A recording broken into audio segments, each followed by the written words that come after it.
Bakhmut no se suponía que se sintiera como un lugar donde la oscuridad misma pudiera volverse en tu contra. Pero en esta batalla, la noche no ocultó el movimiento, lo expuso. Lo que hizo que Bakhmut fuera tan perturbador no fue solo la magnitud de la destrucción o la duración de la lucha. Fue la forma en que la guerra moderna comenzó a cazar hombres a través de ruinas, calles frías y edificios en ruinas que deberían haber ofrecido refugio. En una ciudad destrozada por meses de bombardeos, incluso el silencio se volvió peligroso, porque en el momento en que se veía, se rastreaba o se percibía una posición, la supervivencia podía colapsar en segundos. Esto es lo que hace que la historia sea tan seria. Bakhmut no solo fue una brutal batalla urbana entre Ucrania y Wagner, sino que se convirtió en una advertencia sobre cómo los equipos de francotiradores, la conciencia del campo de batalla y los ojos ocultos en el cielo estaban comenzando a cambiar el significado de movimiento, refugio y control. Y una vez que ese cambio comenzó, el costo de cada paso adelante de Rusia se volvió más pesado de lo que parecía al principio. Permanece con fuerza militar, porque la verdadera historia no es solo cómo se luchó en Bakhmut, sino lo que esta batalla reveló sobre la nueva forma de la guerra. Bakhmut se convirtió en el campo de batalla perfecto para las tácticas de francotiradores térmicos de Ucrania, porque la ciudad convirtió cada ruina, cada esquina de la calle y cada estructura rota en un lugar donde el movimiento podía ser observado y castigado.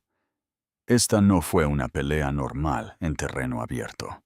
Fue una larga batalla urbana marcada por bloques de apartamentos destrozados, cruces de carretera expuestos, callejones estrechos y edificios medio destruidos, que ofrecían solo una débil cobertura. En ese tipo de terreno, incluso un movimiento corto de una posición a otra podría volverse mortal. Ucrania lo entendió muy pronto. Por eso envió equipos de francotiradores especiales, muchos de unidades de élite, no solo para defender la línea, sino para hacer que cada avance de Wagner fuera más lento, más difícil y más costoso. Su trabajo no era simplemente disparar a quien apareciera. Su trabajo era convertir la ciudad misma en presión. Cada retraso importaba. Cada hombre perdido importaba. Y cada paso fallido ruso añadía peso a la batalla de una manera que no podía ser ignorada. Ahí es donde la verdadera ventaja comenzó a hacerse visible. La herramienta clave en esa ventaja eran los ópticos térmicos, porque en Bakhmut la lucha a menudo continuaba en la oscuridad, el polvo, el humo y el frío invernal, donde la vista ordinaria no era suficiente. Los termoscopios cambiaron eso. Permitieron a los francotiradores ucranianos detectar el calor corporal a través de la noche y en terrenos urbanos rotos, donde un ojo humano podría ver casi nada. En invierno, esto se volvió aún más efectivo porque el frío del concreto, ladrillo y metal alrededor del campo de batalla emitía mucho menos calor que una persona viva. Eso significaba que un soldado que intentaba esconderse detrás de escombros aún podía destacarse como una brillante fuente de calor. Un luchador que se mueve a través de un edificio dañado aún podría ser notado. Incluso un rápido cruce por una calle en ruinas podría ser suficiente para revelar una posición. Para las tropas de Wagner, eso cambió el significado de la oscuridad. La noche se suponía que reduciría la exposición y ayudaría a los grupos de asalto a acercarse. En cambio, a menudo les facilitaba aislarse contra un fondo más frío. Lo que parecía ser un encubrimiento desde el suelo podría convertirse en visibilidad a través de un visor. Y una vez que eso sucedió, la ciudad dejó de ser un escudo y comenzó a convertirse en una trampa. Eso es lo que hizo que la presión fuera mucho más grave de lo que parecía al principio. Ucrania utilizó este sistema para atacar no solo el cuerpo de un asalto, sino el momento y la confianza detrás de él. Un equipo de francotiradores en Bakhmut no estaba allí para recoger tomas dramáticas por efecto. Estaba allí para romper el ritmo del ataque. Cuando las unidades de Wagner intentaron cruzar secciones abiertas entre edificios, pausar cerca de intersecciones o reunirse en puntos de entrada temporales, se volvieron mucho más fáciles de rastrear. Un solo disparo preciso podría detener el movimiento, obligar a los hombres a ir al suelo y retrasar al resto del grupo detrás de ellos. Esa demora importaba porque el asalto urbano depende del impulso.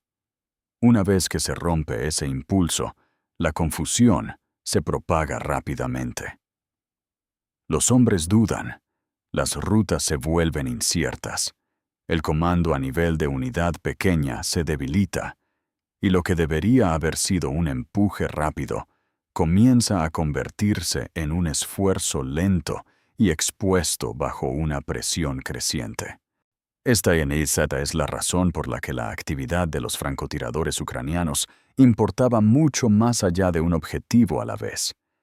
Cambiaba cómo se sentía el campo de batalla al lado, tratando de moverse a través de él. Y ese es el punto donde la tecnología comenzó a moldear el comportamiento, no solo las víctimas. Lo que Wagner creía que podría ayudarle a sobrevivir en Bakhmut, a menudo terminaba ayudando a Ucrania a cazar de manera más efectiva por la noche.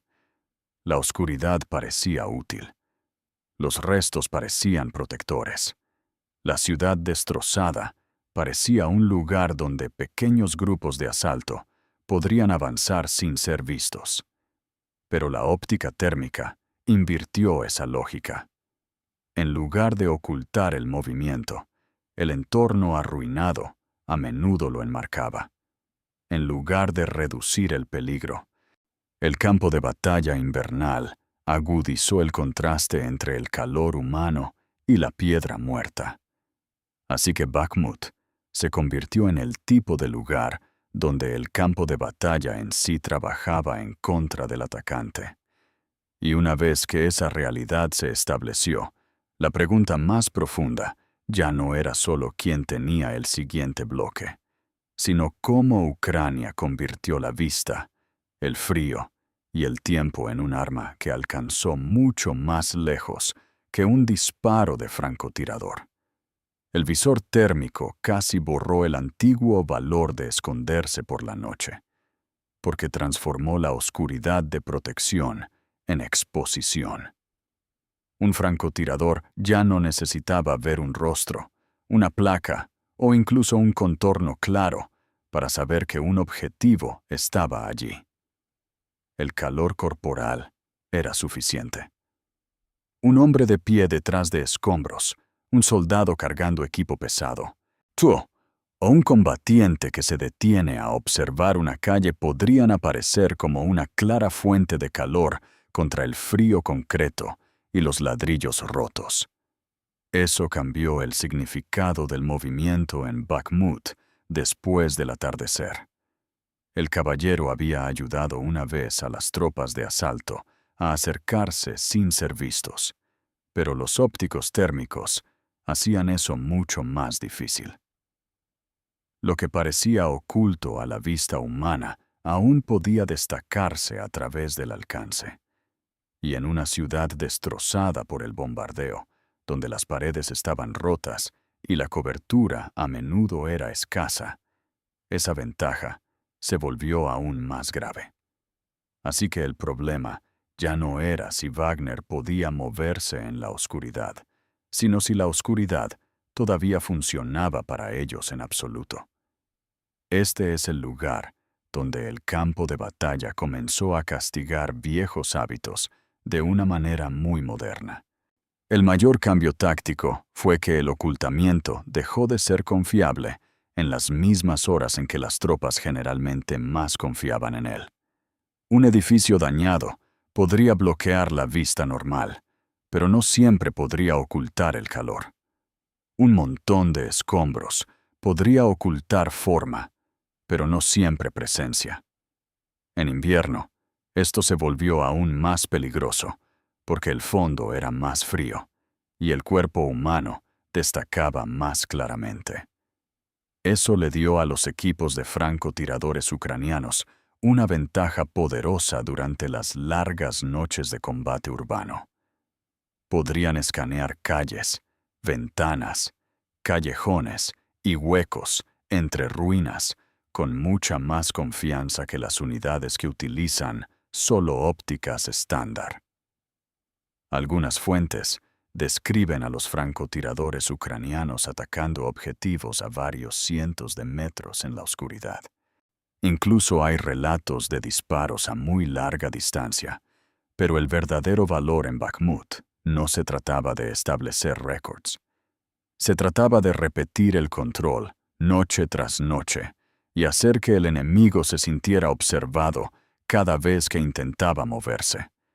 Y una vez que esa presión se volvió rutinaria, incluso un cruce corto podría empezar a sentirse como una apuesta. Eso es lo que desgastó lentamente el valor de los asaltos nocturnos. Para las tropas de Wagner, esto significaba que el simple acto de cruzar terreno abierto se volvía mucho más peligroso de lo que parecía desde su lado. Un escuadrón que se mueve a través de una intersección podría creer que estaba protegido por la oscuridad y la velocidad. Un grupo deslizándose entre edificios destrozados podría pensar que las paredes rotas y el humo eran suficientes para cubrirlos. Pero a través de la óptica térmica, cada cuerpo aún podría separarse del fondo más frío. Eso hizo que incluso los movimientos pequeños fueran más fáciles de rastrear. Una pausa para reagruparse podría convertirse en un riesgo. Un momento dedicado a escanear hacia adelante podría revelar la posición. Un ametrallador que lleva peso extra podría volverse más fácil de identificar. Y un comandante local que intenta dirigir el empuje podría revelarse sin saberlo. En ese tipo de lucha, el problema no era solo que un francotirador pudiera disparar, sino que el problema más profundo era que los hombres nunca sabían cuándo ya eran visibles. Esa incertidumbre es lo que debilitó la confianza antes de que incluso se realizara el disparo. Porque una vez que el miedo entra en el movimiento, el tempo comienza a romperse. Este es el lugar donde la visión térmica comenzó a afectar el comportamiento, no solo las bajas.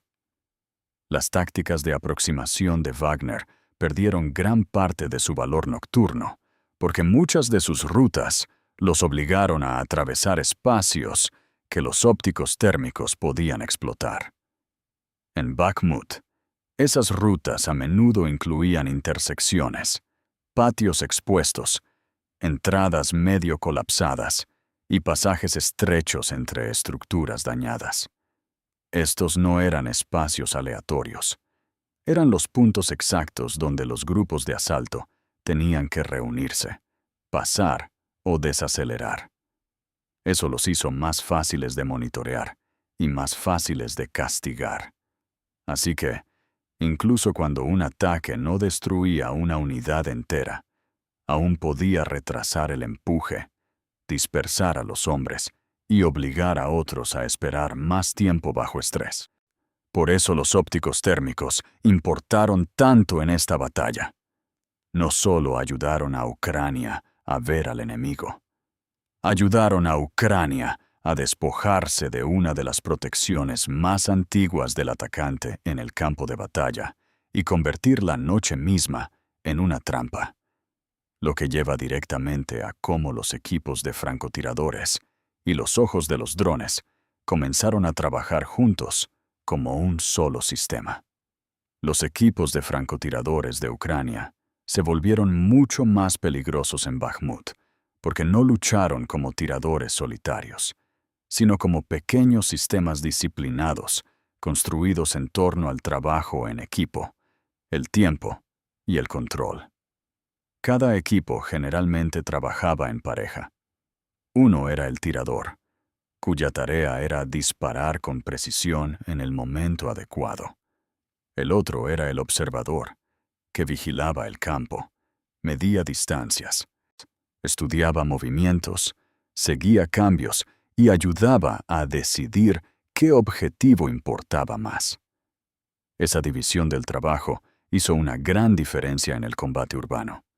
Significaba que un hombre podía mantenerse completamente enfocado en la toma, mientras el otro gestionaba el panorama más amplio. En una ciudad en ruinas donde el peligro podía aparecer desde ventanas, callejones, líneas de techos y paredes rotas, esa imagen más amplia a menudo era más valiosa que la bala misma. Así que la verdadera fuerza de la pareja no solo era la precisión, era el control del campo de batalla. Y eso se vuelve aún más claro una vez que el aire sobre ellos entra en la historia. Esta combinación permitió a 2 soldados influir en un área mucho más grande de lo que la mayoría de la gente imagina. No estaban simplemente esperando a que un objetivo limpio apareciera frente a ellos. Estaban leyendo el terreno, estudiando rutas, prediciendo pausas y decidiendo dónde la presión importaría más. El observador podría notar patrones que un tirador solo podría pasar por alto, como movimientos repetidos cerca de una puerta, un grupo que se desacelera cerca de una pared dañada, o una figura que parecía un comandante local en lugar de un combatiente de asalto regular. Eso ayudó al equipo a actuar con propósito en lugar de reaccionar ciegamente. En Bakhmut, donde las calles estaban cortadas por escombros y cada cruce podía convertirse en una trampa, ese nivel de conciencia le dio a Ucrania una ventaja seria. También significaba que estos equipos podían mantenerse efectivos durante períodos más largos, sin desperdiciar rondas ni revelarse demasiado pronto. Y una vez que esa disciplina a nivel del suelo se conectó con los ojos en el cielo, la pareja de francotiradores dejó de ser una pareja en el viejo sentido de la palabra. La verdadera transformación llegó cuando los equipos de francotiradores se conectaron con drones de reconocimiento, porque eso convirtió una posición de tiro oculta en parte de una red ISR más amplia. Un dron sobre la ciudad podría ver movimiento entre los edificios, detectar hombres entrando en sótanos, seguir grupos deslizándose a través de los patios y observar dónde los equipos de asalto se detenían antes de avanzar de nuevo. Esa información podría luego ser pasada al par de francotiradores abajo. En lugar de buscar solo en un amplio laberinto urbano, el equipo podría prepararse para un objetivo que ya está siendo rastreado desde arriba. Esto creó una cadena continua de observación. El dron encontró el movimiento. El equipo de francotiradores identificó a la persona. El disparo llegó en el momento en que escapar era más difícil. Eso es lo que le dio a Ucrania algo cercano a un sistema sin puntos ciegos en algunas partes de la ciudad. El campo de batalla ya no dependía de un ángulo de visión. Se estaba observando desde arriba y desde el suelo al mismo tiempo. Por eso la presión sobre Wagner se volvió más profunda que una amenaza normal de francotirador. Esto cambió el significado de la guerra de francotiradores en Bakhmut, porque ya no se trataba solo de un francotirador oculto esperando en silencio. Se convirtió en una caza coordinada basada en la conciencia compartida, la selección de objetivos y la acción rápida. Un edificio ya no era solo una estructura, era un lugar. Un dron podía escanear y un francotirador podía dominar. Una entrada de sótano ya no era solo una cubierta, era un punto donde se podía notar, confirmar y castigar el movimiento. Eso hizo que el sistema fuera mucho más flexible que el acecho tradicional, que a menudo dependía de una única línea de visión y un estrecho momento de oportunidad. Aquí, Ucrania estaba construyendo una visión en capas en la lucha. Y una vez que Layered Vision entra en Urban War, el bando que avanza comienza a perder más que hombres. Empieza a perder libertad, confianza y ritmo. Lo cual es exactamente por qué el método de ataque de Wagner se volvió más fácil de romper con el tiempo. El estilo de ataque de Wagner a menudo creaba el tipo exacto de objetivos que los francotiradores y drones ucranianos estaban diseñados para castigar. El grupo generalmente avanzaba en repetidas oleadas de infantería, a menudo utilizando pequeños equipos de asalto para moverse de un edificio en ruinas a otro, probar puntos débiles y mantener la presión sobre las posiciones ucranianas. Ese método le dio a Wagner flexibilidad y también mostró una disposición a aceptar grandes pérdidas si la línea podía desgastarse con el tiempo. Pero en Bakhmut, ese mismo enfoque tenía una grave debilidad. Los pequeños grupos aún tenían que cruzar terreno expuesto. Todavía tenían que agruparse cerca de entradas, intersecciones, patios destrozados y puntos estrechos entre bloques. Y una vez que esos lugares fueron observados desde arriba y cubiertos desde el suelo, cada movimiento se volvió más fácil de predecir. Así que el problema no era solo que Wagner seguía atacando. El problema más profundo era que su patrón de ataque a menudo llevaba a los hombres a los mismos tipos de espacios una y otra vez. Ahí es donde Ucrania encontró una manera de convertir la repetición en daño.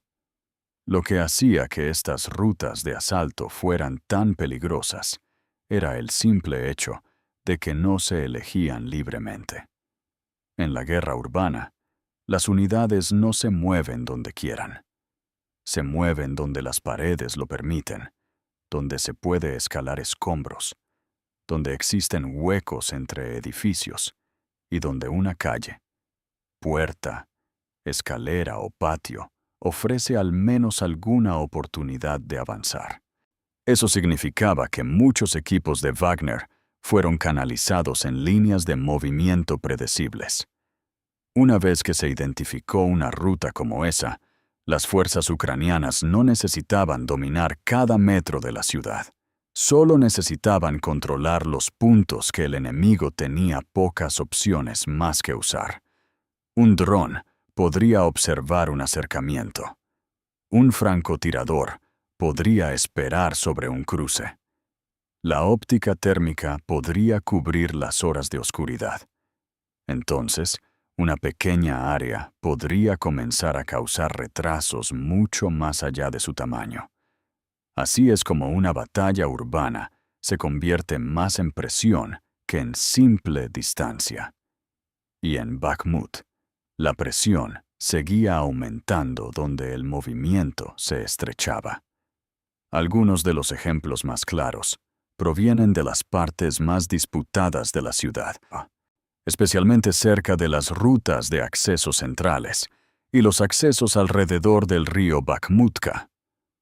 Los informes británicos describieron partes de esa área como una especie de zona de muerte, donde el fuego de francotiradores ucranianos, desde posiciones bien preparadas, hacía que el terreno expuesto fuera extremadamente peligroso para los avances rusos. Esa etiqueta importa porque muestra que el campo de batalla no era mortal en todas partes de la misma manera. Era mortal en corredores específicos, donde el movimiento se volvía visible, se ralentizaba y estaba bajo una observación estratificada. Eso es también porque incluso un cruce corto podría conllevar un riesgo desproporcionado.